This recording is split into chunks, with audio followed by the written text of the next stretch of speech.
Hello students, मैं अजीज़ बोहरा आप सभी का अपना वाला यूट्यूब चैनल में स्वागत करता हूं। इस वीडियो से और यूट्यूब से मेरी जो भी अर्निंग हो गई या जो अर्निंग हो रही है उसका 10% गरीब बच्चों को फ्री एजुकेशन प्रोवाइड करने में किया जाएगा, तो सपोर्ट करते रहिए। तो आज हम 11th class physics chapter number 7 system of particle and rotational motion का एनसीईआरटी की बुक में गिवन एग्जाम्पल नंबर 7.1 सॉल्व करेंगे। इस एग्जाम्पल को मैं बहुत ही अच्छे से बहुत ही ईजी वे में एक्सप्लेन करने वाला हूँ, इसलिए इस वीडियो को पूरा देखिएगा। और अगर अभी तक आप लोगों ने हमारे चैनल को सब्सक्राइब नहीं किया है तो चैनल को सब्सक्राइब कर लीजिए, बेल आइकन को भी प्रेस कर लीजिएगा ताकि नए वीडियोस की नोटिफिकेशन आपको समय पर मिलते रहे। तो क्या है आज का हमारा टॉपिक? आज का हमारा टॉपिक है एनसीईआरटी की बुक में गिवन एग्जाम्पल नंबर 7.1। क्या है उसका statement? Find the centre of mass of 3 particles at the vertex of an equilateral triangle. हमारे पास क्या है? 3 पार्टिकल्स का सिस्टम है और वो 3 पार्टिकल्स का जो सिस्टम है, वो जो 3 पार्टिकल्स है वो कहाँ पर रखे हैं? इक्विलैटरल ट्राइंगल के वर्टेक्स पर।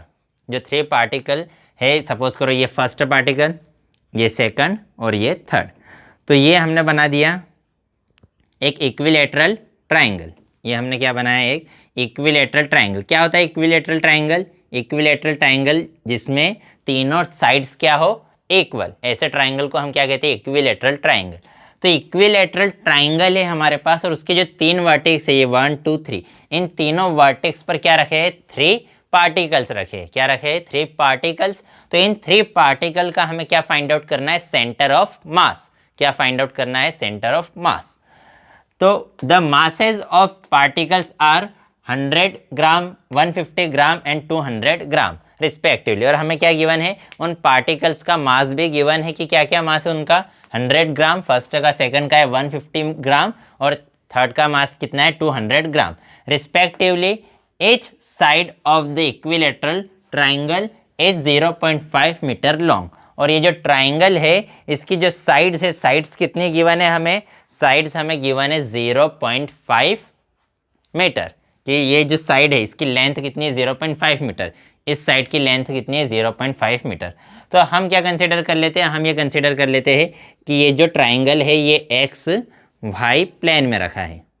ये ट्राइंगल कहाँ रखा है? एक्स वाई प्लेन में। ये हमारा एक्स एक्सिस, ये है वाई एक्सिस। तो ये जो प्लेन है ये कौन सा प्लेन आ गया? X y plane. और ये जो फर्स्ट वर्टेक्स है, फर्स्ट वर्टेक्स कहाँ रखा है? हमारे ओरिजिन पे। फर्स्ट वर्टेक्स कहाँ रखा है? ओरिजिन पर। तो इसके कोऑर्डिनेट क्या हो जाएंगे? 0 0। ओरिजिन के कोऑर्डिनेट क्या होते हैं? 0 0। ओरिजिन पर एक्स और वाई दोनों की वैल्यू कितनी होती है? 0 0। अब यहाँ से यहाँ तक की डिस्टेंस कितनी है? 0.5 मीटर। इस की लेंथ कितनी है? इस साइड की लेंथ है 0.5 मीटर।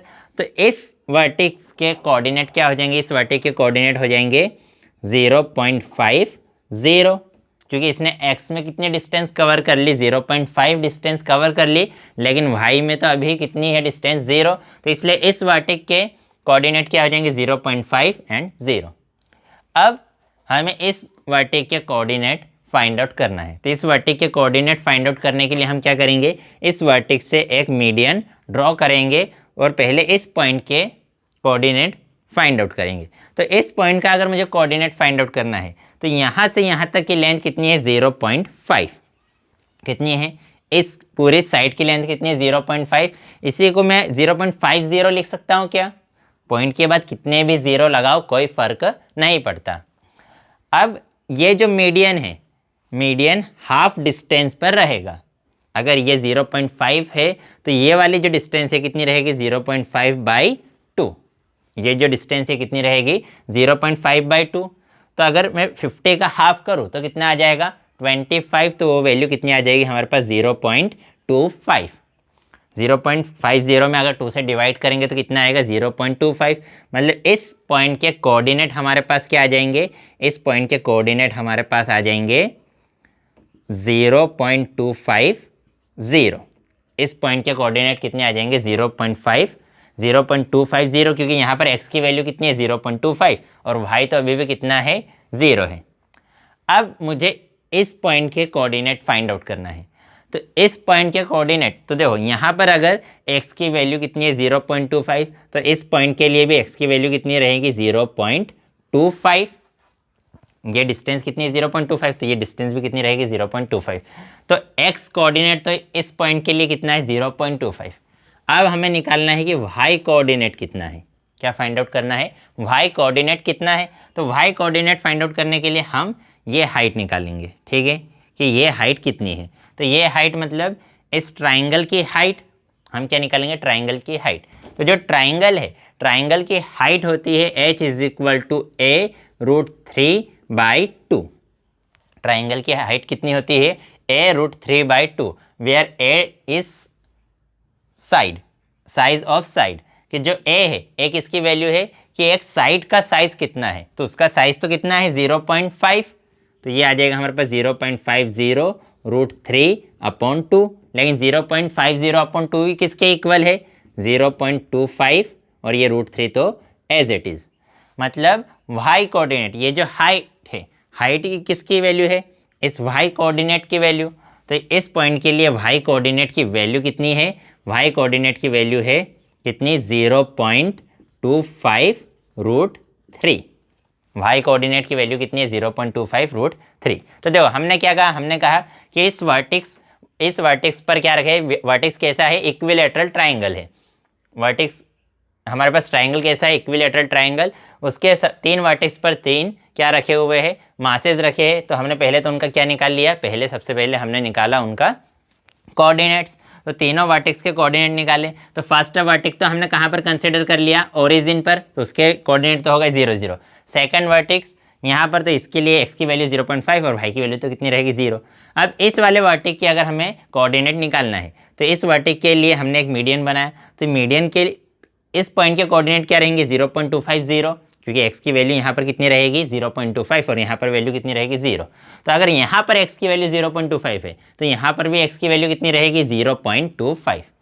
अब y में कितने डिस्टेंस, तो y का कोऑर्डिनेट मतलब हाइट, इस ट्राइंगल की हाइट। तो हाइट इज इक्वल टू क्या होता है a√3/2। तो हमने कहा कि a√3/2 ही किसके इक्वल है 0.25√3। तो इस कोऑर्डिनेट, इस वर्टेक्स के हमारे पास कोऑर्डिनेट आ गए। तो हमने कंसिडर किया कि इस वर्टेक्स पर कितना मास रखा है 100 ग्राम, इस वाले वर्टेक्स पर रखा है 150 ग्राम, और इस वाले वर्टेक्स पर कितना मास रखा है 200 ग्राम। और अब हम सेंटर ऑफ मास, सपोज करो यहाँ पर कहीं पर क्या है उसका सेंटर ऑफ मास C, तो उसके कोऑर्डिनेट x y की वैल्यू हमें कैलकुलेट करनी है। तो x इज इक्वल टू कितना रहेगा बताओ जल्दी से। इसके पहले वाली वीडियो में हमने पढ़ा था सेंटर ऑफ मास, अगर वो वीडियो नहीं देखी है तो यूट्यूब पर सर्च कीजिए सेंटर ऑफ मास, अपना वाला अजीज़ बोहरा, उसके 2 पार्ट्स मैंने बनाए थे। तो उसमें x की वैल्यू हमारे पास आई थी, क्या आई थी m1 x1 plus m2 x2 plus m3 x3 upon m1 plus m2 plus m3, ये x की वैल्यू थी, where m1 m2 and m3 is mass and x1 x2 and x3 is coordinate। तो ठीक है निकाल लेते हैं। तो m1 मतलब ये फर्स्ट वाला मास, फर्स्ट मास कितना है फर्स्ट मास कितना है 100 ग्राम इंटू x1, तो ये हमारे पास कोऑर्डिनेट्स की वैल्यू लिख लेते हैं हम x1 y1, एक कोऑर्डिनेट क्या है x2 y2 और थर्ड क्या है x3 y3।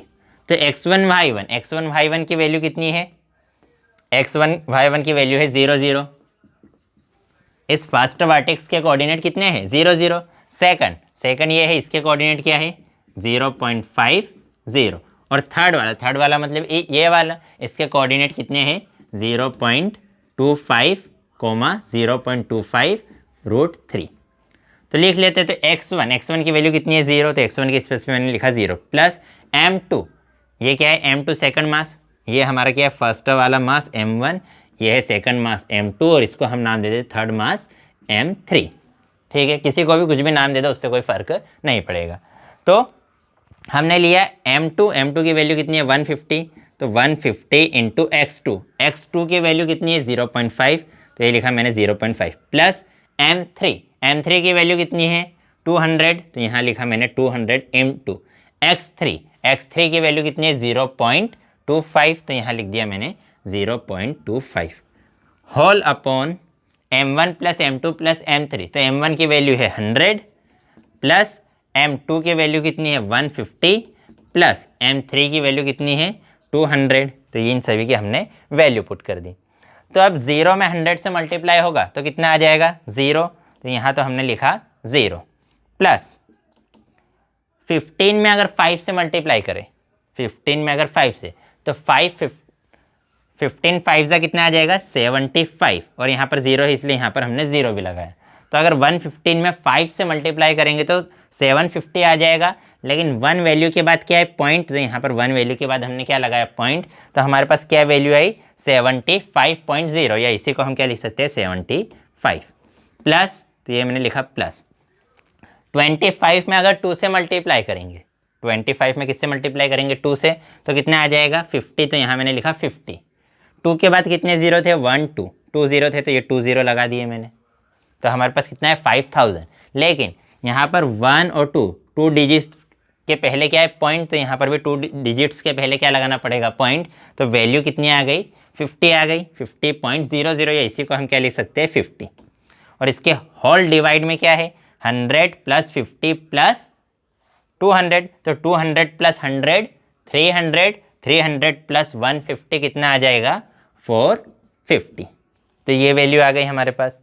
तो x की वैल्यू क्या आ गई, x की वैल्यू आ गई 75 प्लस 50 कितना हो जाएगा 125, और इसके अपॉन में कितना है 450, तो अपॉन में मैंने लिखा 450।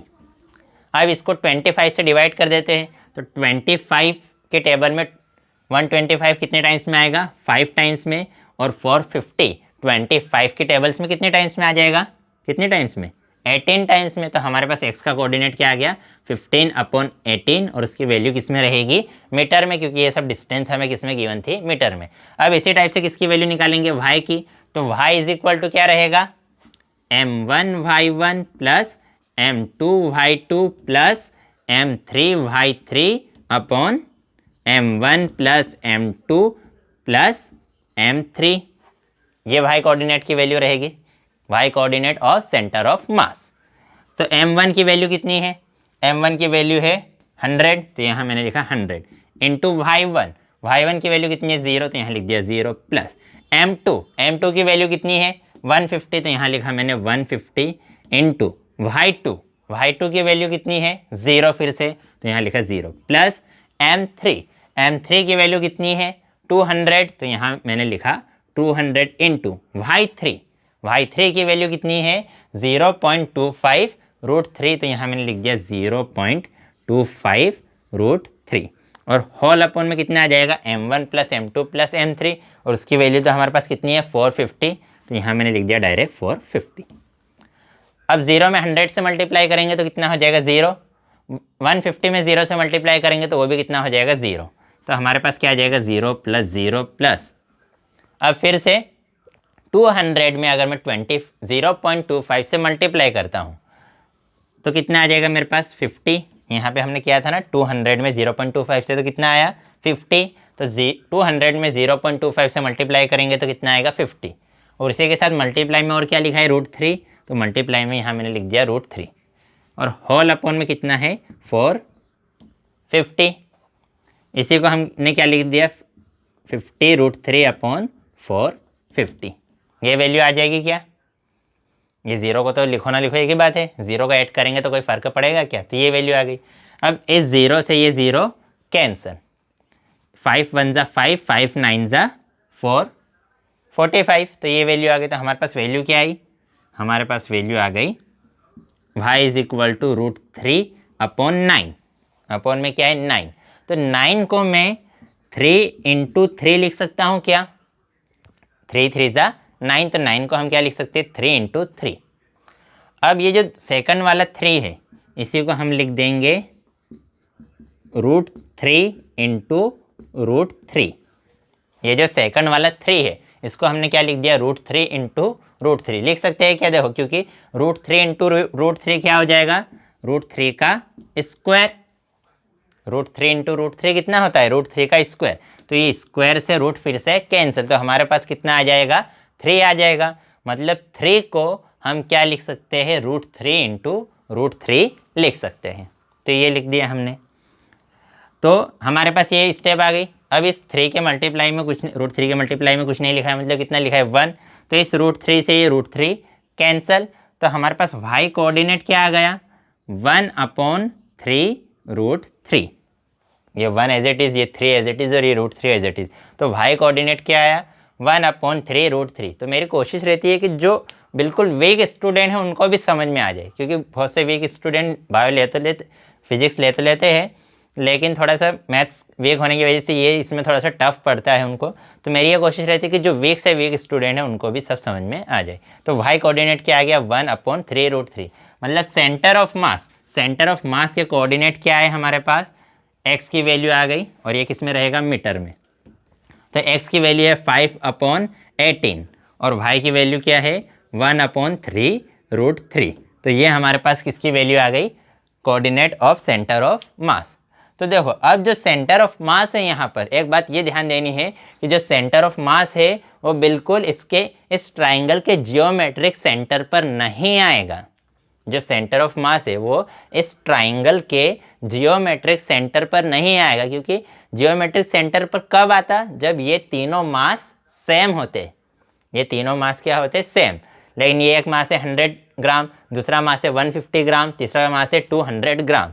तो ये तीनों मास अलग अलग है, इसलिए centre of mass geometric centre पर नहीं आएगा। इस ट्राइंगल का जो सेंटर पॉइंट है उस सेंटर पॉइंट पर सेंटर ऑफ मास नहीं आएगा, बल्कि थोड़ा सा वो शिफ्ट हो जाएगा। तो हमारा टॉपिक क्या था, हमसे कहा था कि एक ट्राइंगल के वर्टेक्स पर 3 मासेस रखे हैं और ट्राइंगल कैसा ट्राइंगल है, इक्विलैटरल ट्राइंगल, और उसकी ईच साइड कितनी है 0.5 मीटर। तो हमें क्या निकालना था, हमें उसका सेंटर ऑफ मास निकालना था। सेंटर ऑफ मास निकालने के लिए हमने क्या किया, x और y की वैल्यू निकाले। तो x क्या रहेगा m1 x1 plus m2 x2 plus m3 x3 upon m1 plus m2 plus m3। इनकी वैल्यू पुट कर दी, कैलकुलेशन कर दिया, तो x की वैल्यू आ गई और इसी टाइप से y की वैल्यू हमारे पास आ गई। और हमने क्या कहा कि ये जो सेंटर ऑफ मास है वो जियोमेट्रिक सेंटर पर नहीं रहेगा, क्योंकि तीनों मासेस सेम नहीं है। तो अगर वीडियो पसंद आई हो तो लाइक कर दीजिएगा, पसंद ना आई हो तो डिसलाइक कर दीजिएगा, और अगर सच में पसंद आई है तो अपने दोस्तों के साथ भी शेयर ज़रूर कीजिएगा। तो आज की वीडियो में इतना ही। नेक्स्ट वीडियो में हम नेक्स्ट एग्जाम्पल करेंगे। बाय।